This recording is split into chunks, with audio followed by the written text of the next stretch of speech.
O Matheus Avelar. Nicola, o Frossard disse que o Galo tem negócio adiantado com um ponta e um lateral direito. Sabe quem é? Segundo ele, é nome que ainda não foi especulado. Eu vi as informações do Frossard, para mim, um dos melhores setoristas do Galo na atualidade. Não consegui avançar em relação a esse lateral direito. A grande novidade do Atlético diz respeito a Maicon. E aí, só para explicar a operação, eu conversei antes de gravar e começar essa live com o pai o pai não, o empresário ele é pai do Lianco e é também empresário do Maicon, né? O Marcelo Vojinovic. E eu perguntei para ele como é que estava funcionando essa proposta do Galo. O Atlético fez ao Shakhtar a mesma proposta do Corinthians. O Corinthians ficaria com o Maicon em definitivo, deixando 50% dos direitos econômicos para o clube ucraniano. O que pegou em relação ao Corinthians é que o Corinthians quer fechar um contrato de 2 anos com o Maicon. Para o Shakhtar é um negócio ruim, porque daqui 1 ano e meio o Maicon já pode assinar um pré-contrato. O Shakhtar queria que o contrato do Maicon com o Corinthians fosse de 3 anos. O Atlético ofereceu os 3 anos que o Corinthians pede, tá? O Atlético ofereceu os 3 anos que o Shakhtar pede. E nessa segunda-feira a gente deve ter uma definição sobre o tema. Pelo que eu conversei com o Marcelo, as duas propostas estão na mesa do Shakhtar e o Shakhtar deve definir pelo Galo.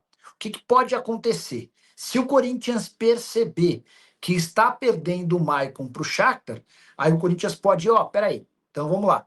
Só vai acontecer com 3 anos de contrato, então eu ofereço 3 anos de contrato para o Maicon que precisou aceitar uma redução dos seus salários para permanecer no Corinthians.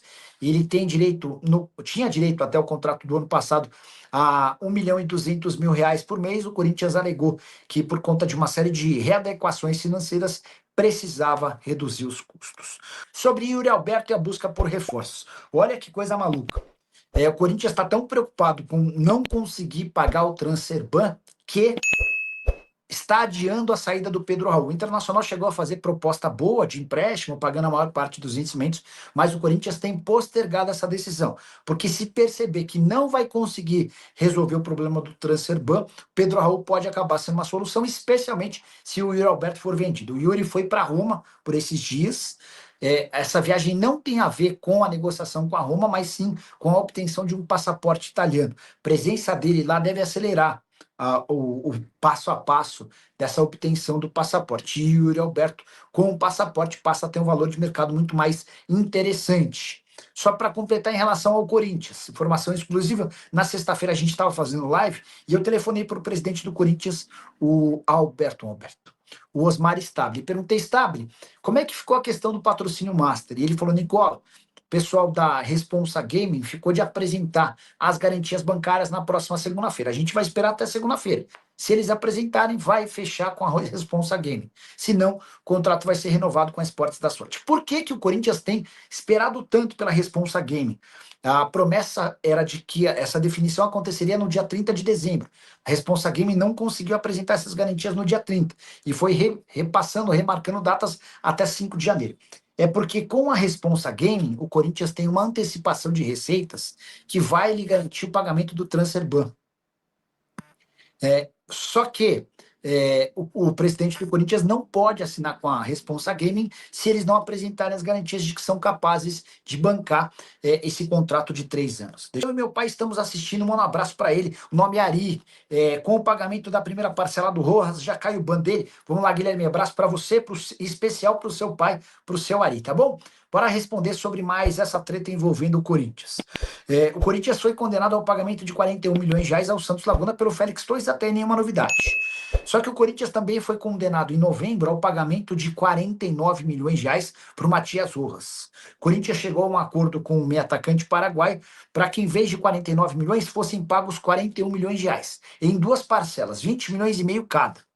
Primeira parcela já foi quitada. Olha que dinheiro maluco, 20 milhões e meio de reais. O problema é que a segunda parcela vence agora no fim do mês de janeiro. Então, o Corinthians vai precisar de mais 20 milhões e meio de reais para quitar a pendência com o Rojas e mais 41 milhões de reais para quitar a pendência com o Félix Torres. Enorme prejuízo para o São Paulo. Outras participações, Bruno Salvador, liga para o Marcelo Paz sobre Maicon em reunião com o Botafogo. Sobre o Maicon, só para esclarecer, eu conversei com o empresário dele antes de entrar ao vivo.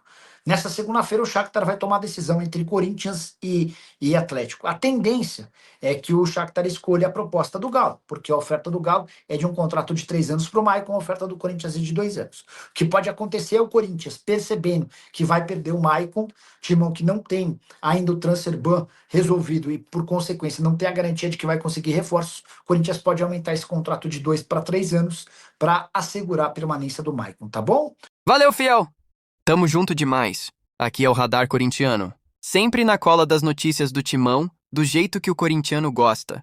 Se você curtiu o vídeo, já fortalece aí com o like, porque isso ajuda demais o canal a crescer. Aproveita e compartilha com aquele parceiro que vive falando de Corinthians o dia inteiro. Se inscreve aí também, porque aqui todo dia tem resenha, tem notícia quente e tem aquele papo reto sobre o nosso Coringão. Se cuida aí! E vamos que vamos, porque o Corinthians não para nunca. E o Radar Corintiano também não!